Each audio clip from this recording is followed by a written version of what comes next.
بشار الأسد هلا ما عنده هم بسوريا إلا أيمن فارس. إذا أنت زلمة تعال أنت ما تبعت لي كليبك آلية، وإذا قدرت أنت وياهن إنك تاخذني ما تقصر. هذا الصوت من الساحل السوري يوجه كلامه مباشرة إلى رأس العصابة الحاكمة في البلاد بعد تدهور غير مسبوق في الأوضاع المعيشية وسط لا مبالاة رسمية واضحة ووقحة بمعاناة السوريين. أنا متحداك وأنا ضدك وضد مرتك واللي بدك إياه سوي. وهذه المظاهرة من مدينة جرمانة بالقرب من العاصمة دمشق. وهنا درعا على عهدها دائما تنادي بإسقاط نظام الميليشيات والكبتاغون وتطالب بأبنائها المعتقلين في سجون الأسد.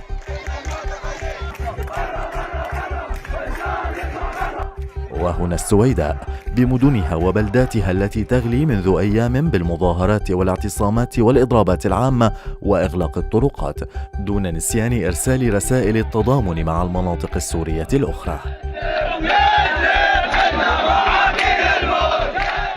وليكتمل مشهد السويداء انضمت مشيخة عقل طائفة الموحدين الدروز ممثلة برئيسها الشيخ حكمة الهجري الذي أصدر بيانا ندد فيه بالغرباء الذين استباحوا مقدرات البلاد وبمن لا هم لهم سوى الجباية القصرية وتدمير البنى التحتية، مطالبا في الوقت نفسه من كان عاجزا عن القيام بواجبه تجاه السوريين بترك السلطة.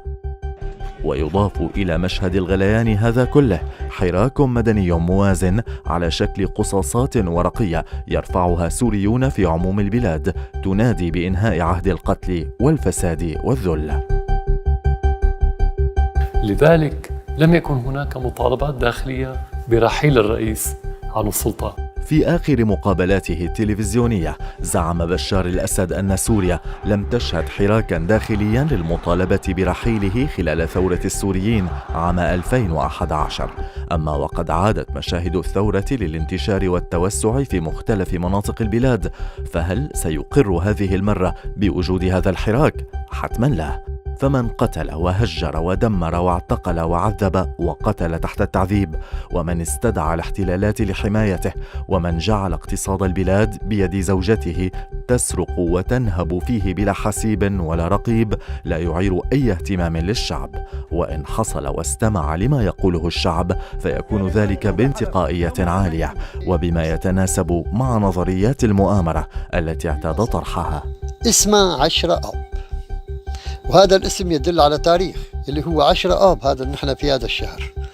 طيب هذا الغلا والزودي صارت ب14 و15 آب، إذا بعد 4-5 أيام.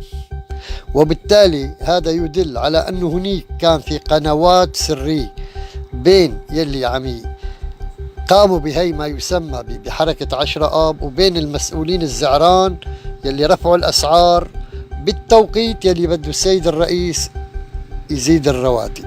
أي حراك يضخ له إعلاميا ويمتدح إعلاميا من قنوات الأورينت والمعارضة هو تآمر على هذا الوطن. لا شيء يشير أن آل الأسد وحاشيتهم يشعرون بما يعانيه السوريون، فها هي أسماء الأسد وأولادها في موسكو يتنعمون بأموال الشعب، وها هم أبناء عمومة الأسد يتنعمون نهارا بأموال تجارتهم غير المشروعة بالسلاح والمخدرات، وليلا يطالبون السوريين بالعودة إلى عصور تشبه عصر الجمع والالتقاط لدى الإنسان البدائي.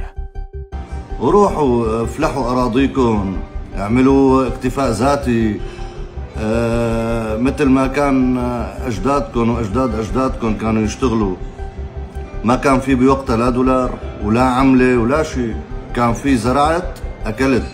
ولاكتمال مشاهد العبثية في حقبة آل الأسد سربت مؤخرا وثيقة قضائية تكشف عن ثروة تقدر قيمتها بنحو 80 مليون دولار تتنازع عليها كند مخلوف ابنة خال بشار الأسد مع زوجة أبيها هلا الماغوط، وثيقة تشرح التعددية المعترف بها لدى آل الأسد، وهي تعددية العملات والمعادن النفيسة لجمع الثروات من قوت الشعب من يورو ودولار وفرنكات سويسرية وذهب، فيما يبقى للسوريين تعددية من نوع آخر، أي تعددية أسباب الموت، بدءا بالبراميل وصولا إلى الموت جوعا.